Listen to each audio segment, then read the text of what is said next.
एक जानी के पति दुबई से आइल बड़े, जैसे घरे आइल बड़े कुछ दिन रहले तो उनकर औरत कह तरीका जी अरे वह फोन पर तो बहुत बड़का बड़का बात बतियावत नहीं आ घरवा जब से आइल बनी राउ ढेकारे बन हो गइल बा। ए हृदय भैया गाना के भाव लागल,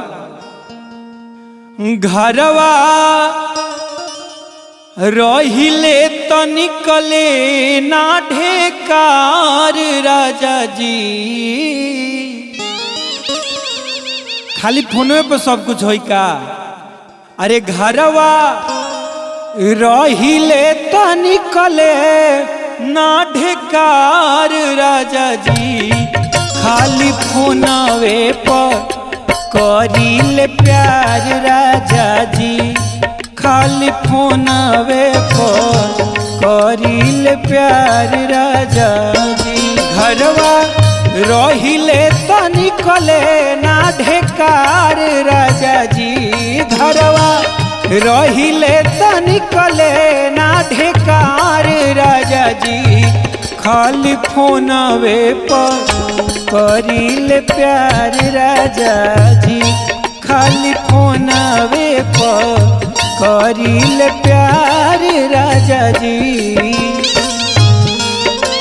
ओहो हो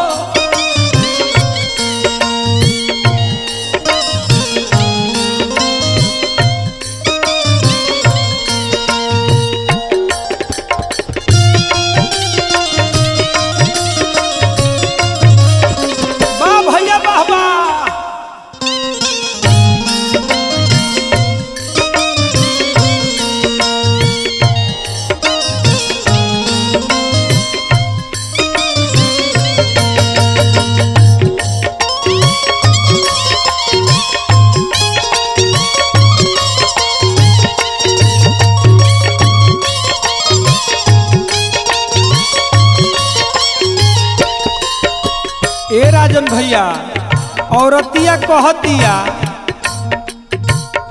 साबित करीले बड़का अपना के मौज,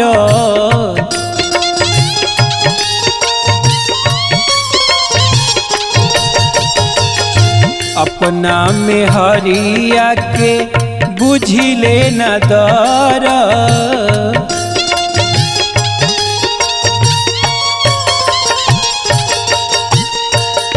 साबित करीले बड़का अपना के मारा, अपना में हरिया के बुझिले न दर, कवनो मौसम के बुझी ना सुतार राजा जी, कवनो मौसम के बुझी ना सुतार राजा जी, खाली फोनवे पर करीले प्यार राजा जी, खाली फोनवे पर करीले प्यार राजा जी।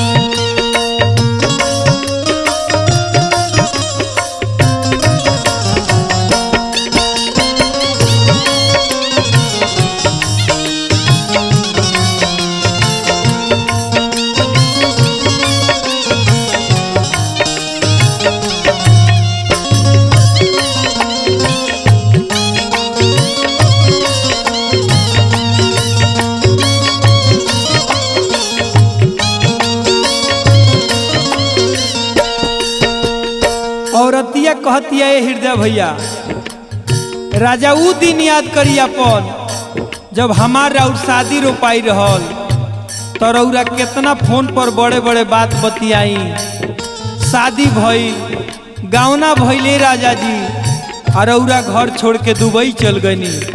ये बात के रौरा निभावे के पड़ी जौन वादा हमरा रौरा रहल। कैसे कहतारी, हबर हबर शादी कैला लबर लबर गावाना,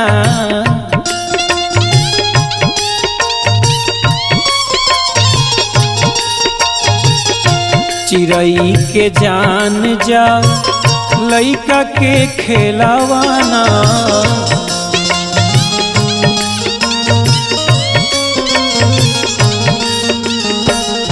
हबर हबर शादी कैला लबर लबर गावाना। चिड़ई के जान जाओ लइका के खेलावाना। धनंजय अबहू से बदली विचार राजा जी। धनंजय अबहू से बदली विचार सैया जी। खाली फोनवे पर करिल प्यार राजा जी। खाली फोनवे पर करिल प्यार राजा जी। घरवा रहिले त निकले ना ढेकार राजा जी। घरवा रहिले त निकले ना ढेकार राजा जी। खाली फोनवे पर करिल प्यार राजा जी। खाली फोनवे पर करिल प्यार राजा जी। खाली फोनवे पर करिल प्यार राजा जी।